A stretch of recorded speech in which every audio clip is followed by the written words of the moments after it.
എല്ലാവർക്കും ഗീതാസ് അടുക്കളയിലേക്ക് സ്വാഗതം. ഇന്ന് ഞാനിവിടെ ഉണ്ടാക്കാൻ പോണത് ഒരു ചോളത്തിൻ്റെ റവ വെച്ചുള്ളൊരു ഉപ്പുമാവാണ്. അതിനായിട്ട് ഞാൻ ഈ ഗ്ലാസ്സിന് 2 ഗ്ലാസ് ചോള റവ എടുത്തിട്ടുണ്ട്. അതിന് 4 ഗ്ലാസ് വെള്ളമാണ് ഞാൻ ഇതിനകത്തേക്ക് ഒഴിച്ചേക്കുന്നത്.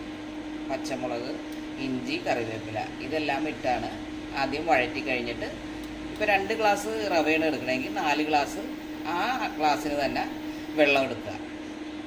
ഇനി ഇതൊന്ന് നല്ലവണ്ണം തിളച്ച് വന്നിട്ടാണ് ഈ റവ ഇടുന്നത്. പെട്ടെന്ന് തന്നെ തയ്യാറാക്കാൻ പറ്റുന്ന ഒരു ചോള റവ ഉപ്പുമാവാണ്. നല്ല ടേസ്റ്റിയാണ്. പിന്നെ ഇതിനകത്ത് വേണമെങ്കിൽ നമുക്ക് ക്യാരറ്റ്, എന്തെങ്കിലും പച്ചക്കറികളൊക്കെ വേണമെങ്കിൽ അത് ഇടാം. ഞാൻ ഇപ്പോൾ അതൊന്നും ഇടുന്നില്ല. ഇനി ഇതൊന്ന് നല്ലോണം തിളച്ച് വരട്ടെ. തിളച്ച് വരുമ്പോൾ നല്ലവണ്ണം വെട്ടി തിളച്ച് വരുമ്പോൾ മാത്രമേ ഈ ചോളത്തിൻ്റെ റവ ഇടാൻ പാടുള്ളൂ. കണ്ട, ഇതാണ് നമുക്ക് ഇങ്ങനെ മേടിക്കാൻ കിട്ടും പാക്കറ്റിൽ.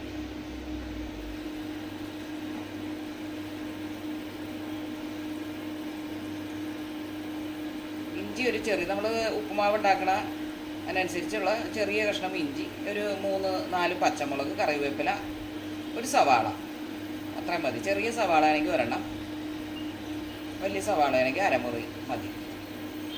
ഇനി നല്ലവണ്ണം തിളച്ചിട്ടുണ്ട്. ഇനി ഇതിനകത്തേക്ക് ഈ റവ ഇട്ട് കൊടുക്കാം.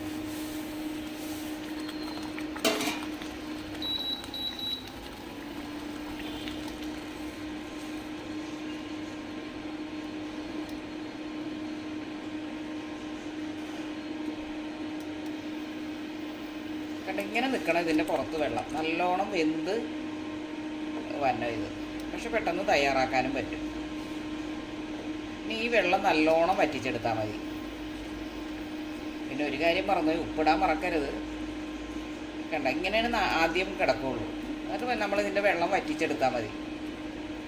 അപ്പോൾ നല്ല സ്മൂത്തായിട്ടിരിക്കും. ഇത് തണുത്ത് കഴിയുമ്പോൾ ഒന്നും കൂടി മുറുകും ഇത്.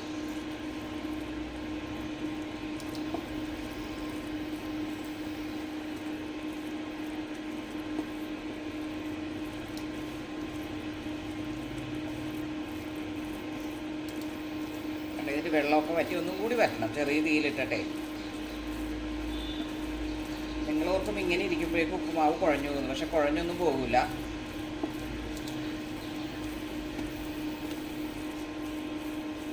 ഇത് നല്ലോണമായിട്ട് ഞാൻ കാണിച്ചു തരാം. കണ്ട, ഇങ്ങനെ വെള്ളം വറ്റിയെടുക്കണം ഈ പാകത്തിന്. അങ്ങനെ നമ്മുടെ ഉപ്പുമാവ് റെഡിയായി കഴിഞ്ഞ് ഇനി തണുക്കുമ്പോൾ ഒന്നും കൂടി മുറുകും, അല്ലാണ്ട് കുഴഞ്ഞിരിക്കുകയൊന്നുമില്ല. നല്ല ടേസ്റ്റാണ് ഇതിന്. എല്ലാവരും ഇതുപോലെ ഒന്ന് ട്രൈ ചെയ്ത് നോക്കിയിട്ട് നിങ്ങളുടെ അഭിപ്രായം അറിയിക്കാൻ മറക്കരുത്. സപ്പോർട്ട് ചെയ്യാനും.